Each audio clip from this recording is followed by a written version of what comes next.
بسم اللہ الرحمن الرحیم۔ السلام علیکم ورحمۃ اللہ۔ وعلیکم السلام۔ ڈاکٹر صاحب، آپ کو پروگرام میں ایک دفعہ پھر خوش آمدید۔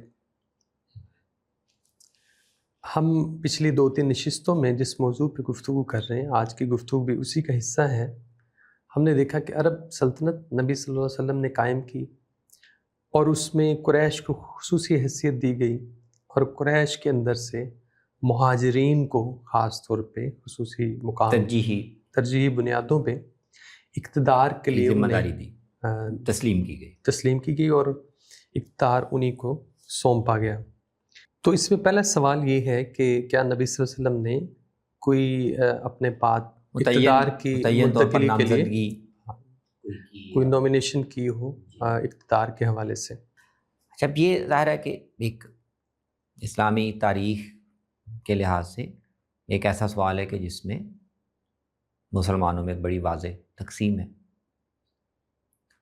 اور وہ بنیادی طور پر سیاسی سوال ہے، لیکن تاریخ کے عمل میں وہ ایک طرح کی مذہبی تقسیم میں تبدیل ہو گیا۔ ہمارے جو برادران اہل تشیع ہیں ان کا یہ موقف ہے، اور ان کے ہاں جو ذخیرہ روایات ہیں اس میں اس مضمون کی، اس مفہوم کی روایات بھی مل جاتی ہیں، جس سے وہ یہ نقطہ نظر قائم کرتے ہیں کہ نبی صلی اللہ علیہ وسلم نے اپنی جانشینی کے لیے نامزد کیا تھا سیدنا علی کو۔ بالکل ٹھیک، بالکل صحیح۔ لیکن اس کے ساتھ یہ جو نقطہ نظر ہے وہ ان کے ایک دوسرے بڑے نقطہ نظر کا حصہ ہے۔ صحیح۔ اور وہ یہ ہے کہ اصل میں جو اقتدار اور حکومت ہے یہ نبی صلی اللہ علیہ وسلم کی نیابت میں آپ کی آل کے لیے خاص ٹھیک ہو کر دیا گیا تھا۔ اچھا، ٹھیک۔ تو وہ آپ کی آل میں سے ہی کوئی سیاسی جانشین ہو سکتا تھا، ایک بطور اصول یہ بات کو مانتے، اور دوسرے ہے کہ اس میں پھر نبی صلی اللہ علیہ وسلم نے پہلے اپنے جانشین کے طور پر سیدنا علی کو باقاعدہ نامزد بھی کر دیا۔ بالکل ٹھیک۔ تو اہل سنت کا جو نقطہ نظر ہے وہ ظاہر ہے اس سے بالکل مختلف ہے۔ بالکل صحیح۔ وہ ان دونوں اصولوں کو نہیں مانتے۔ صحیح۔ تو خیر، وہ اعتقادی بحث یا کلامی بحث وہ اپنی جگہ ہے۔ ہم آثار کا مطالعہ کر رہے ہیں، تو اس دائرے میں ہمیں یہ واضح ہونا چاہیے کہ اہل تشیع کے ذخیرہ روایات میں ایسی روایات ہیں جس میں ان دونوں اصولوں کی تصریحاً وضاحت کی گئی ہے، یعنی جو تصور امامت ہے اور یہ کہ وہ رسول اللہ کی آل میں سے ہوں گے، اور یہ کہ سیدنا علی آپ کے نامزد جانشین ہیں۔ تو اہل تشیع کے ذخیرہ روایات میں تو تصریحی روایتیں ہوں گی۔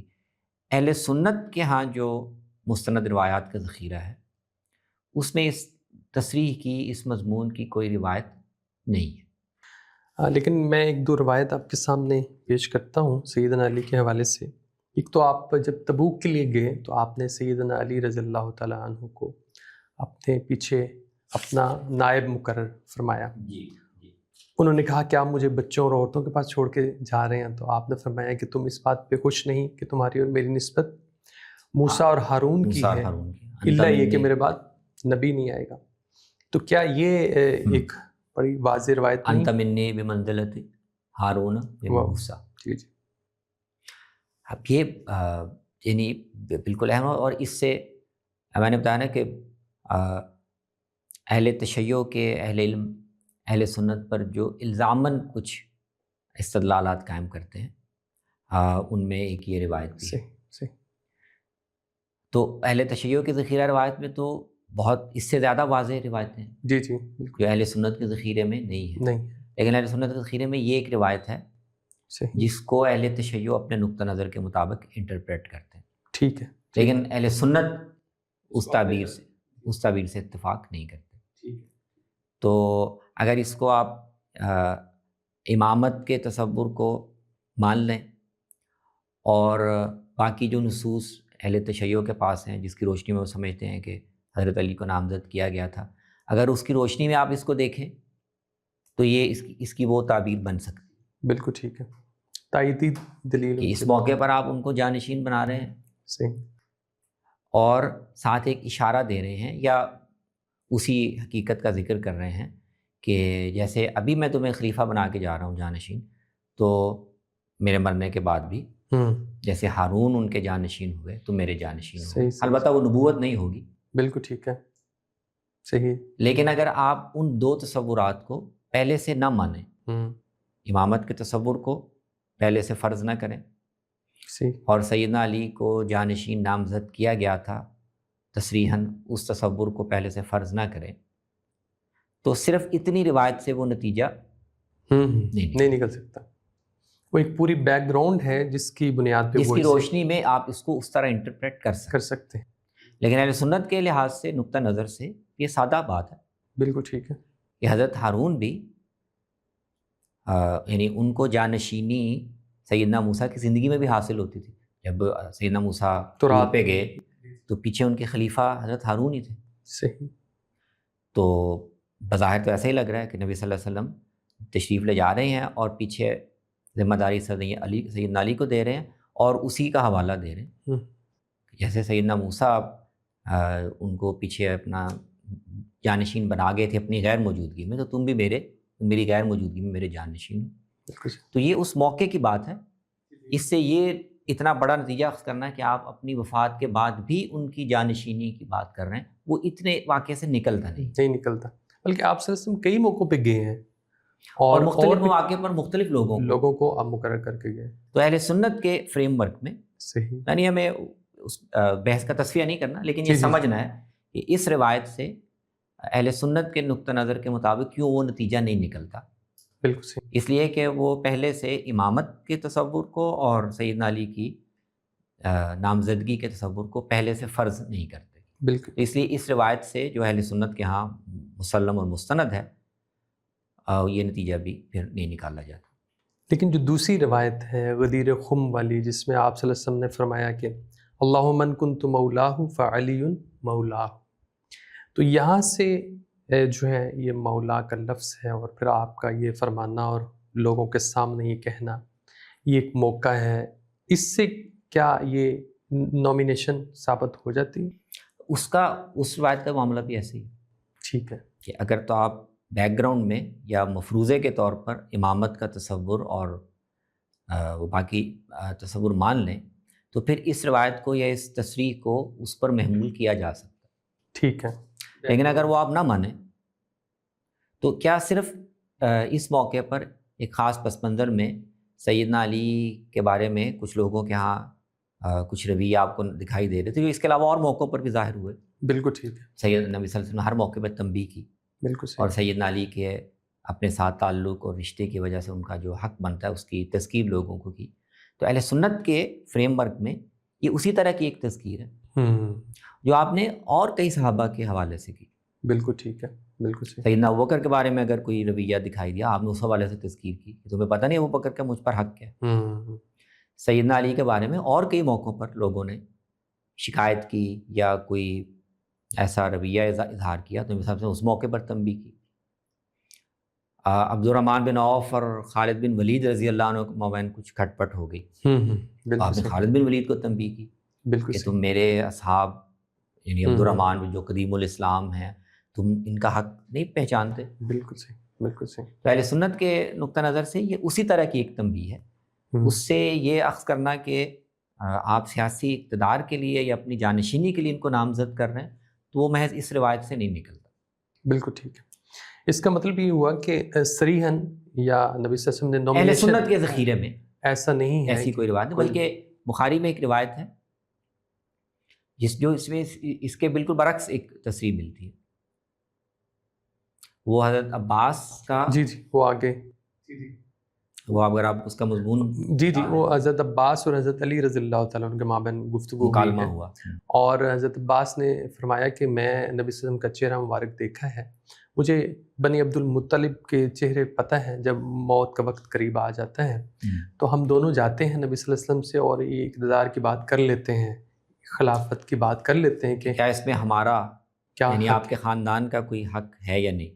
تو سیدنا علی رضی اللہ تعالیٰ عنہ کہتے ہیں کہ میں نہیں جاؤں گا, اس لیے کہ اگر نبی صلی اللہ علیہ وسلم نے منع فرما دیا کہ نہیں ہے تو پھر تو ہم بعد میں کسی بھی تصریح ہو جائے گی, پھر ہم تو بالکل بھی اس دوڑ سے ہی باہر ہو جائیں گے, یعنی ہم تو پھر بالکل ہی یا پھر اس کے استحقاق میں پھر شامل نہیں شامل نہیں ہو سکے، کیونکہ نبی صلی اللہ علیہ وسلم نے، لوگ کہیں گے کہ نبی صلی اللہ علیہ وسلم نے تو آپ کو منع کر دیا تھا. یہ بالکل اس کے برعکس ہمیں. جی. تو یہ یعنی ہمارے پاس جو ذخیرہ ہے اس میں اس مکالمے سے لگ رہا ہے کہ کوئی نامینیشن آپ نے کسی کی بھی نہیں کی تھی. بالکل صحیح. حضرت علی کی تو خاص طور پہ نہیں کی تھی، اور بھی کسی کی نہیں کی تھی. بالکل صحیح. اور یہی سوال تھا کہ یہ مسئلہ بعد میں کیسے حل ہوگا. اور حضرت عباس چاہ رہے تھے کہ کوئی اشارہ یا کوئی اس میں تصریح آپ فرما دیں. بالکل صحیح. تو حضرت علی نے کہا کہ نہیں، آپ نے اس کو مبہم رکھا ہوا ہے، ویگ رکھا ہوا ہے، تو اس کو ویگ ہی رہنا چاہیے. بالکل ٹھیک. تو اس سے تو یعنی یہ تصریح ہوتی ہے کہ آپ نے نامزدگی کسی کی بھی نہیں کی. کسی بھی کی نہیں. اہل سنت کی روایت کے اندر نامزدگی تو بالکل ہمیں واضح نظر جی. نہیں آتی. جی. البتہ روایات میں ہمیں اشارے ضرور ملتے ہیں جس سے ہمیں ایسے لگتا ہے جیسے نبی صلی اللہ علیہ وسلم کی کچھ خواہش ہے یا آپ کچھ اشارے فرما رہے ہیں. جی جی جی. وہ بالکل وہ آپ ان کا ایک ایک کر کے ذکر کر سکتے ہیں. روایات میں یعنی ایک تو نبی صلی اللہ علیہ وسلم کو علم بھی دیا گیا ہے بعد کے واقعات. بالکل ٹھیک. تو آپ بہت سی روایات میں ان واقعات کا یا اس کا بھی ذکر کر رہے ہیں، اور ظاہر ہے جن واقعات پر آپ کا اطمینان ہے ان کا مثبت انداز میں ذکر کر رہے ہیں. بالکل.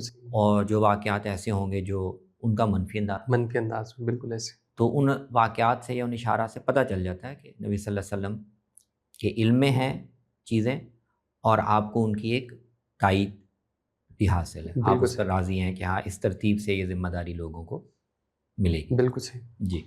مثلا ایک روایت ہے، حضرت حذیفہ کہتے ہیں کہ نبی صلی اللہ علیہ وسلم کے پاس ہم بیٹھے ہوئے تھے تو آپ نے فرمایا کہ مجھے نہیں پتہ کہ میں مزید کتنا عرصہ تمہارے درمیان میں ہوں، تو میرے بعد ان لوگوں کی اقتداء کرنا. اور آپ نے حضرت ابو بکر اور عمر کی طرف اشارہ فرمایا.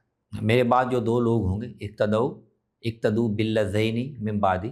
جی جی. میرے بعد جو دو، ان کی اقتداء کرنا. جی جی. اشارہ الی ابی بکر و عمر، تو ان کی طرف اشارہ فرمایا. یعنی آپ یہ دینی رہنمائی بھی ہو سکتی ہے. اور میرے بعد یعنی اس میں ظاہر ہے آپ کوئی حکم نہیں دے رہے. جی جی. کہ بھی ان کو ذمہ داری دینا.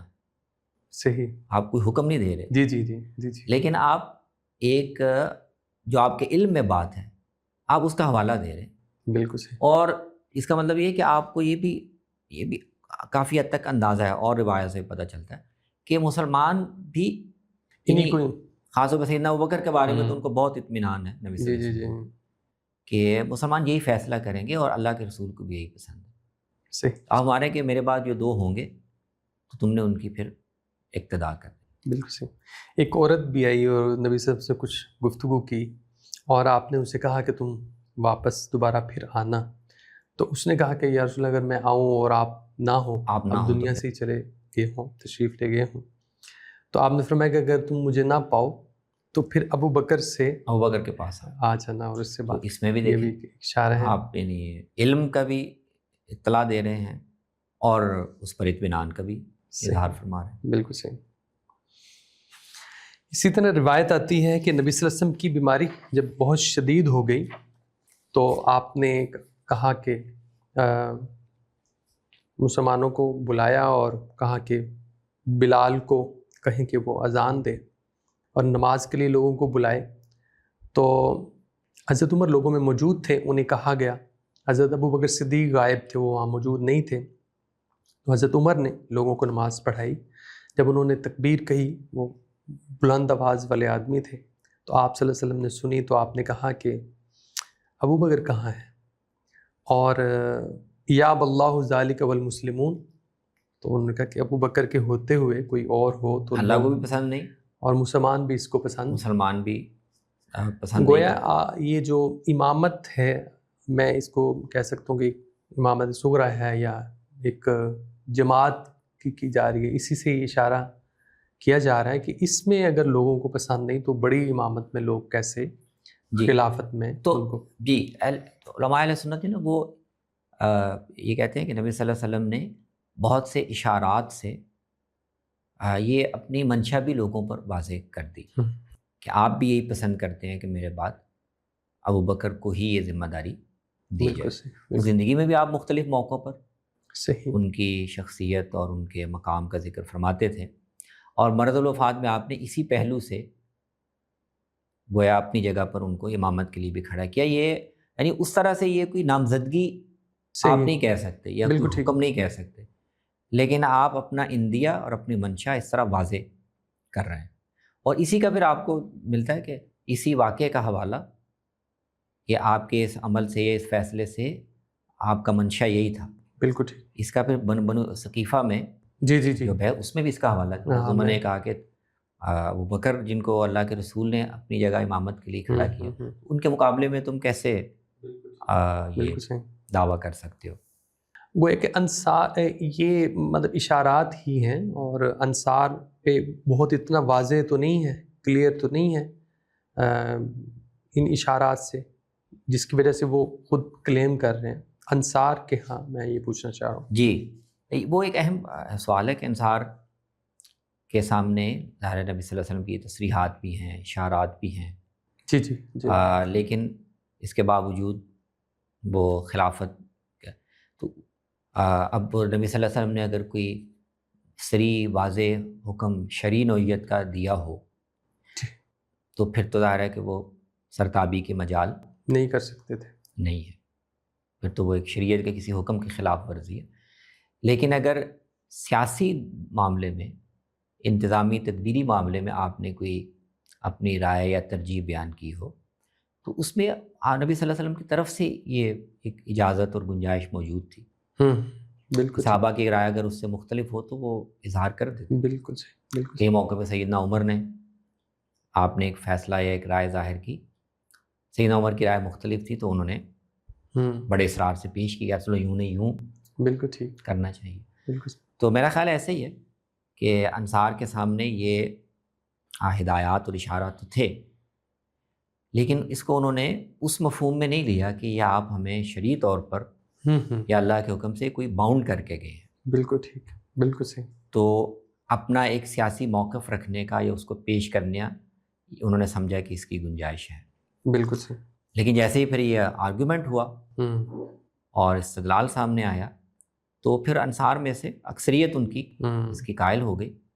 2-3 لوگوں کا ذکر ملتا ہے، سعد بن عبادہ کا ذکر ملتا ہے، ایک اور صحابی ہیں انصار میں سے. وہ پھر ایک شاذ رائے کے طور پر انہوں نے اس کو قبول نہیں کیا. انصار نے عموماً پھر اسی استدلال کو قبول کر لیا. بالکل صحیح. اور پھر انہوں نے بھی، حالانکہ وہ لیڈر تھے سعد بن عبادہ، بڑے لوگ تھے، لیکن انہوں نے بعد میں پھر اس میں کوئی رخنہ ڈالنے کی کوشش نہیں کی، کوئی جتھا نہیں بنایا، کوئی سازشیں رچانے کی کوشش نہیں کی. بالکل میرے خیال سے وہ اور جلدی پھر ان کا انتقال بھی ہو گیا. صحیح. وہ بھی نہیں کیا، اور اگر ان کو فرض کریں عصبیت میسر رہتی تو بھی شاید وہ یہ نہ کرتے. عصبیت بھی پھر نہیں، یعنی انصار میں بھی اس رائے کو سپورٹ نہیں ملی زیادہ. نہیں ملی. بالکل ٹھیک. آپ صلی اللہ علیہ وسلم نے ایک رویا بھی بیان فرمایا، اس سے بھی ہمیں اشارہ ملتا ہے. آپ نے فرمایا کہ میں نے دیکھا ابو بکر کو کہ انہوں نے ایک ڈول جو ہے وہ پانی کا کھینچا، کنویں میں سے پانی نکال رہے ہیں، اور لیکن یہ کہ ایک یا دو ڈول انہوں نے نکالا ہے، لیکن یہ نزعاً ضعیفاً، وہ اور نکالنے میں تھوڑی کمزوری نظر آ رہی ہے. اور پھر عمر بن خطاب ہیں، ان کے بعد عمر بن خطاب ہیں، اور پھر وہ بڑے بڑے ڈول نکال رہے ہیں، اور انہوں نے ایک تالاب سا، اور لوگ اس سے فائدہ اٹھا رہے ہیں. تو اس رویا میں بھی ہمیں وہ ایک ترتیب، وہی غالباً آگے 2 کا ہی ذکر ہے. جی اس میں تو 2 کا ذکر. ہاں تو اس کو بھی یعنی اس رویا کو آپ نے اشارہ بھی کر دیا کہ یہ ایک ذمہ داری، اور بعد میں صحابہ نے بھی اسی پہ محمول کیا کہ یہ دونوں کو جو ذمہ داری ملی اس کو وہ آپ کو رویا میں دکھائی دی. بالکل صحیح. تو ڈول نکالنا گویا اسلام کو مستحکم کرنے اور اسلام کو عام کرنے کی اس سے تعبیر ہے. تو سیدنا ابوبکر کا دور چونکہ وہ ارتداد کی جنگوں کا داخلی استحکام اس طرح نہیں ہوا، جی تو وہ گویا یوں اس کی تعبیر ہے کہ ڈول نکالتے ہوئے اتنی قوت سے اور اتنے طاقت سے وہ نہیں نکال رہے، ایک کمزوری سی ہے لیکن وہ نکال رہے ہیں. حضرت عمر کے بارے میں کہ لم اراب کرین جفری فری، اتنا تگڑا بندہ جو اتنے زور سے بڑے بڑے ڈول نکال، وہ میں نے نہیں دیکھا. یہ ان کے دور کے جو سیاسی استحکام تھا اس کی طرف اشارہ. سیدنا عثمان کو آپ نے الگ سے فرمایا کہ عثمان ایک وقت آئے گا کہ اللہ تعالیٰ تمہیں ایک ایسی ابا دیں گے اور منافق لوگ جو ہیں وہ اسے اتارنے کی کوشش کریں گے، اسے بالکل نہ اتارنا جب تک کہ یہاں تک کہ تم مجھے آ کے ملو. تو یہ اب بڑی میرے خیال سے سیدنا عثمان بھی اس کو اسی مفہوم میں لے رہے ہیں. ایک اشارہ ہے، تمہیں ایک قمیص پہنائے گا، اور ظاہر بات تو آپ نے رمزیہ اسلوب میں ہی کی، لیکن سیدنا عثمان اس کو سمجھ رہے تھے، واضح تھا ان پر، اور بعض دوسرے صحابہ کے علم میں بھی جب یہ آیا تو انہوں نے اسی پہ محمول کیا کہ قمیص ملنے سے مراد، قمیص پہنائے جانے سے مراد یہی ذمہ داری ہے جو جی بالکل صحیح. اور پھر ان پر جب لوگ اکٹھے ہو گئے اور انہوں نے اعتراضات کیے اور مطالبہ کیا کہ آپ خلافت سے دستبردار ہو جائے، صحیح، تو انہوں نے اسی بنیاد پر، اسی رویہ کو اسی پر محمول کرتے ہوئے اس سے انکار کیا. بالکل. اللہ نے وہ ایک قمیص پہنائی ہے اور آپ نے مجھے منع کیا کہ میں یہ نہیں اتاروں گا. بالکل صحیح. ایک موقع پہ سیدنا علی رضی اللہ تعالیٰ عنہ کے بارے میں فرمایا کہ آپ نے فرمایا کہ میں لوگوں کے ساتھ قرآن کی تنزیل پہ قتال کرتا رہا، تو تم میں سے ایک شخص ایسا ہے جو قرآن کی تعویل پہ جسے لوگوں سے قتال کرنا پڑے گا. جی. اور آپ نے اشارہ فرمایا سیدنا علی کی طرف کہ یہ جو آپ کے نالے مبارک پوچھا گیا، وہاں ابوبکر اور عمر بھی تھے، تو کہ آپ کا اشارہ ہماری طرف تو نہیں ہے، ہماری طرف تو نہیں ہے، آپ نے مان نہیں. تو سیدنا علی اس وقت نبی صلی اللہ علیہ وسلم کے جوتا ایک گانٹ رہے تھے، تو آپ نے وہ خاصف النال ہے، یہ جوتا گانٹنے والا نا، یہ کردار یہ تو قتال کرنا پڑے گا کہ ہمیں بڑا صریح اشارہ ہے ان کی جو ہے وہ ذمہ داری ملے گی. جی تو ان کو ملے گی. تو یہ باقی بھی ہم روایت کو سامنے رکھیں تو یہ خوارج کے ساتھ قتال کی طرف اشارہ. بالکل صحیح، بالکل ٹھیک ہے. یعنی میں قرآن کی تنزیل پر قتال کر رہا ہوں. جی. قرآن اترا ہے، اس نے ایمان کی دعوت دی ہے، کفار کے مختلف گروہ ہیں جو نہیں مان رہے اور میں ان کے خلاف قتال کر رہا ہوں. بالکل صحیح. لیکن ان کو، علی کو رضی اللہ عنہ، قرآن کی تعویل پر قتال کرنا پڑے گا. مطلب قرآن کو مان کر اس کی غلط تعویل کرنے والے اور مسلمانوں کے اندر ایک فتنہ برپا کرنے والا گروہ پیدا ہوگا، ان کی سرکوبی علی کے حصے میں آئے گی. بالکل. تو اس میں بھی ایک اشارہ ہے. بالکل آپ بتا رہے ہیں کہ سیدنا علی کو بھی یہ ذمہ داری ملے گی. بالکل صحیح. کچھ آثار میں یہ سوال بھی پوچھا جا رہا ہے کہ نبی صلی اللہ علیہ وسلم نے کسی کو وسیع بنایا، تو یہ کویسچن کب پیدا ہونا شروع ہوا ہے اور یہ تصور پھر بعد میں بن گیا باقاعدہ؟ اس کی ڈیولپمنٹ جو ہے ہمیں تو آثار میں ایسا نظر نہیں آتا. جی بالکل نہیں ہے، اور ہم دیکھیں گے آگے جب خلفاء کے ایک انتقال اقتدار کے مراحل کو دیکھیں گے تو اس میں ہم دیکھیں گے کہ سیدنا علی کے دور میں ہی یہ سوال پیدا ہونا شروع ہو گیا. اچھا ٹھیک ہے. اور ان سے بھی پوچھا گیا. اچھا ٹھیک ہے. ان کے سامنے بھی یہ سوال آیا اور بہت سے لوگوں نے یہ نقطہ یا یہ سوال کہ نبی صلی اللہ علیہ وسلم نے کسی کے حق میں، خاص طور پہ سیدنا علی کے حق میں کوئی یہ وصیت کی تھی کہ، اور لیکن اس کو پھر نہیں مانا گیا. تو سیدنا علی اور ان کے ساتھ جو دوسرے ائمہ اہل بیت ہیں، محمد ابن حنفیہ ہیں، وہ تو نفی کرتے ہیں تصریح. ہماری بہت ابتدا کی اس میں کچھ آثار ہم نے دیکھے بھی گفتگو کی ہوئی.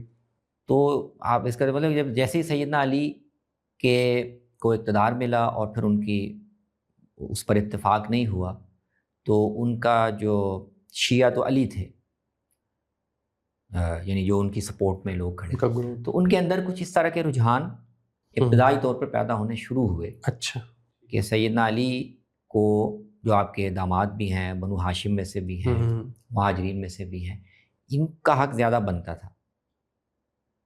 تو ہو سکتا ہے کہ نبی صلی اللہ علیہ وسلم نے ان کے لیے کوئی خاص تاکید کی ہو، یا یہ کہ چونکہ ان میں پھر بہت سے وضاعین بھی شامل ہو گئے، تو انہوں نے یہ تصور کھڑا کہ نہیں آپ نے تو واقعتاً کی تھی. تو شروعات وہاں سے ہوئی، لیکن وہ پھر بعد میں آہستہ آہستہ ایک یعنی باقاعدہ مذہبی مسلک بن گیا. اس کی پھر اپنی تاریخ ہے. بالکل صحیح. ایک سوال یہ ہے کہ نبی صلی اللہ علیہ وسلم جو ہم نے بھی آثار و روایات دیکھی جس میں آپ دیکھتے ہیں نبی صلی اللہ علیہ وسلم اشارے فرما رہے ہیں حضرت ابوبکر اور عمر لوگوں کی طرف، خاص لوگوں کی طرف. تو قرآن کہتے ہیں وَأَمْرُهُمْ شُورَىٰ بَيْنَهُمْ. تو آپ صلی اللہ علیہ وسلم تو یہ اصول دے کے جا رہے ہیں، بعد میں خود لوگ مشورے سے یہ طے کر لیں گے. تو اس اصول کے ہوتے ہوئے آپ صلی اللہ علیہ وسلم اشارے کیوں فرما رہے ہیں؟ ہاں، یہ اچھا سوال ہے. یعنی کہ نبی صلی اللہ علیہ وسلم کہا نا کہ ایک تو بنیادی طور پر نبی صلی اللہ علیہ وسلم جس کو کہہ رہے ہیں نا، کوئی ریکمنڈیشن نہیں دے رہے، اچھا، کوئی تجویز یا نہیں دے رہے. بنیادی طور پر آپ کو جو علم دیا گیا ہے مستقبل کا، آپ اس کو بیان کر رہے ہیں. اچھا، ٹھیک ہے، ٹھیک ہے. اچھا، اور وہ جو علم دیا گیا ہے وہ اپنے عمل سے اپنے طور پر ظاہر ہونا ہے. یعنی نبی صلی اللہ علیہ وسلم نے جو کچھ اشارات دیے اور سیدنا ابوبکر کا انتخاب کیا گیا اور ان اشارات کا حوالہ بھی دیا گیا، تو بنیاد اس کی یہ نہیں بنائی گئی. بنیاد حضرت ابوبکر کی جو شخصیت کا ایک سٹیٹس تھا وہ بنائی گئی کہ سیدنا ابوبکر سے زیادہ افضل اور دین میں قربانی دینے والا اور اس کا حق اس وقت کون رکھتا ہے. ٹھیک ہے، بنیاد اس کو بنایا گیا. اچھا، اور تائید میں اس کا بھی صحیح، حوالہ صحیح. دے کہ رسول اللہ صلی اللہ علیہ وسلم کا منشا بھی یعنی بنا ان اشاروں پہ نہیں رکھی. نہیں رکھی. بالکل ٹھیک ہے. آپ اصل میں اپنا علم بتا رہے ہیں، صحیح. اور اس ترتیب سے اس طرح سے لوگوں کو خلافت ملے گی، وہ میرٹ پر ہوگی. اگر حضرت ابوبکر بنے ہیں تو وہ میرٹ پہ ہیں، حضرت عمر بنے ہیں تو وہ میرٹ پہ ہیں، حضرت عثمان کو دیا گیا ہے تو وہ اصول کے مطابق درست ہے. تو جو چیز اصول کے مطابق سیدنا علی کو اگر لوگوں نے منتخب کیا تو وہ اسی میرٹ پر میرٹ پر. ٹھیک ہے. آپ اصل میں اس کا ذکر کر رہے ہیں اور ضمناً اس کو انڈورس کر رہے ہیں کہ یہ جو ہوگا یہ صحیح فیصلہ ہوگا مسلمانوں کا. بالکل ٹھیک ہے. دوسرا سوال ہے جو بھی ہم نے ایک اثر دیکھا کہ سیدنا عباس اور حضرت علی، وہ عباس رضی اللہ عنہ مشورہ دے رہے ہیں کہ ہم جاتے ہیں نبی صلی اللہ علیہ وسلم سے بات کر لیتے ہیں خلافت کے حوالے سے. جی. تو سیدنا علی کہتے ہیں کہ اگر نبی صلی اللہ علیہ وسلم نے نہ کر دی تو پھر تو ہم اس دوڑ سے ہی باہر ہو جائیں گے. جی. بعد میں اقتدار جو ہے پھر ہمیں نہیں ملے گا، ہم تو اس میں شامل ہی نہیں رہیں گے. جی. لوگ کہیں گے کہ آپ کو تو نبی صلی اللہ علیہ وسلم منع فرما دیا. تو اس سے ایک تاثر یہ جو پیدا ہوتا ہے کہ سیدنا علی اپنے آپ کو حقدار بھی سمجھتے ہیں اور ان کی خواہش بھی ہے. تو یہ تاثر درست ہے؟ دیکھیے، اس میں اقتدار کے معاملے میں نا، ایک ہے اقتدار کی خواہش ہونا، اور ایک ہے کہ آپ کا ایک معاشرے میں ایک مقام اور منصب ہے اور ایک حیثیت ہے جو آپ کو حاصل ہے، اور اس کے لحاظ سے ایک رول یا ایک ذمہ داری آپ کی ویسی بنتی ہے. ٹھیک ہے. اس حوالے سے کوئی اگر ابہام ہے تو اس کو، تو یہ دو الگ الگ چیزیں ہیں. اچھا. یعنی شخصی طور پر اقتدار کی خواہش ہونا یہ اور چیز ہے، اور ایک یہ کہ آپ رسول اللہ صلی اللہ علیہ وسلم اس کے بعد امت کو ایک ذمہ داری دے کے جا رہے ہیں نا، وہ ذمہ داری اس گروپ پر ہے، مہاجرین، اور اس میں آپ کے خاندان کے لوگ ہیں، ان کا ایک یعنی خواہش کی بات نہیں ہے، ان کا ایک مقام اور کردار اور حیثیت ہے. بالکل ٹھیک ہے. اور اس معاملے میں ایک ٹینشن بھی پیدا ہوگی جو نظر آ رہی ہے. ٹھیک ہے. ٹھیک ہے. تو اصل میں وہ چاہ رہے ہیں کہ وہ عباس رضی اللہ عنہ چاہ رہے ہیں کہ وہ اگر جو ایک ابہام ہے کہ اس فیصلے میں یا اس معاملے میں آپ کے خاندان کے لوگوں کا کوئی خصوصی استحقاق ہوگا یا نہیں، ٹھیک ہے، اس پہ اگر آپ کوئی بات واضح فرما دیں بالکل ٹھیک ہے، تو یہ زیادہ اچھا. اچھا وہ اس کو واضح کرنا چاہ رہے ہیں. تو یہ اصل میں ایک ذمہ داری پڑنے والی ہے، اور اس مجموعی ذمہ داری، اجتماعی ذمہ داری میں حضور کے خاندان کا، بنو ہاشم کا ایک رول مسلم ہے. بالکل ٹھیک، بالکل ٹھیک، بالکل صحیح. تو اس میں ایک حضرت عباس چاہ رہے ہیں کہ کوئی تصریح ہو جائے، حضرت علی یہ چاہ رہے ہیں کہ تصریح کی ضرورت نہیں ہے. ٹھیک ہے. اور دوسری بات یہ کہ یہ بات بالکل صحیح ہے، اگرچہ ہمارے بعض اہل علم مولانا مودودی کو اس پر بڑا اعتراض ہے کہ سیدنا علی کے بارے میں کہنا کہ وہ اپنے آپ کو خلافت کا حقدار سمجھتے تھے اور چاہتے تھے کہ ذمہ داری ان کو ملے، یہ ان کی شخصیت کے موضوع نہیں ہے. اچھا، میرے خیال میں یہ تو ٹھیک نہیں ہے. اگر حضرت علی خلافت کے اہل بھی تھے جی اور وہ سمجھتے تھے کہ میں یہ ذمہ داری بہتر انجام دے سکتا، بالکل صحیح، اور رسول اللہ کے ساتھ قرابت کی وجہ سے یہ ذمہ داری اگر مجھے دی جائے تو میں زیادہ اس کا حق رکھتا ہوں، تو اس میں تو دینی یا اخلاقی لحاظ سے کوئی جی قابل جی اعتراض چیز نہیں ہے۔ بالکل صحیح۔ بلکہ سیدنا عمر رضی اللہ عنہ نے جو 6 لوگوں کی کمیٹی بنائی، ان میں جو 2 لوگ بچ گئے، ان میں سیدنا علی ہیں، اور وہ بیٹھے نہیں ہیں، مطلب یہ کہ وہ کھڑے ہیں، امیدوار ہیں، جی ایسے سیدنا عثمان و تو دونوں اس کو جی یعنی یہ چیز وہ جیسے سمجھ رہے ہیں کہ ہم سیدنا اس کے سیدنا ہیں۔ یوسف علیہ السلام نے جیسے صحیح انہوں نے ایک مصری معاشرے کی ایک ضرورت کو سمجھا، جی اپنی اہلیت کو دیکھا اور انہوں نے مطالبہ کر دیا کہ ذمہ داری مجھے دیں، مجھے دی جائے، میں اس کو بہتر انجام دے سکتا ہوں۔ بالکل ٹھیک، بالکل ٹھیک۔ تو اگر تو اقتدار کا مقصد کوئی مال و دولت جمع کرنا یا ہوس اقتدار ہے، وہ مذموم ہے، بالکل ٹھیک۔ لیکن اگر ذمہ داری ہے اور ایک آدمی سمجھتا ہے کہ اس ذمہ داری کے لیے میں اہل ہوں، تو پھر تو اور رسول اللہ کے ساتھ قرابت کی وجہ سے ہم آپ کے خاندان کے بھی لوگ ہیں، آپ کے ساتھ بھی کھڑے رہے، اور خصوصی ہم نے حیثیت جی تو ہمیں یہ ذمہ داری، تو یہ تو میرے خیال میں قابل اعتراض بات نہیں۔ تو یہ آپ کہہ سکتے ہیں کہ وہ جیسے آگے ہم دیکھیں گے انہوں نے کہ وہ سیدنا ابوبکر کے مقابلے میں یہ کلیم نہیں کرنا چاہ رہے تھے، سیدنا عمر کے مقابلے میں نہیں کرنا چاہ رہے تھے، لیکن سیدنا عثمان کے مقابلے میں بالکل انہوں نے ودرا نہیں کیا۔ ودرا نہیں کیا، بالکل وہ کھڑے رہے۔ اس کا مطلب ہے وہ یہ سمجھتے تھے کہ میں ان سے بہتر معاملات کو چلا رہا ہوں، تو یہ تو کوئی اخلاقی یا دینی لحاظ سے قابل اعتراض بات نہیں۔ نبی صلی اللہ علیہ وسلم کے اپنے اقتدار کے بعد جانشینوں سے متعلق نامینیشن یا اشارات، اس سے متعلق آثار و روایت کا ہم نے مطالعہ کیا۔ آپ کی آمد کا بہت شکریہ۔ السلام علیکم۔ وعلیکم السلام۔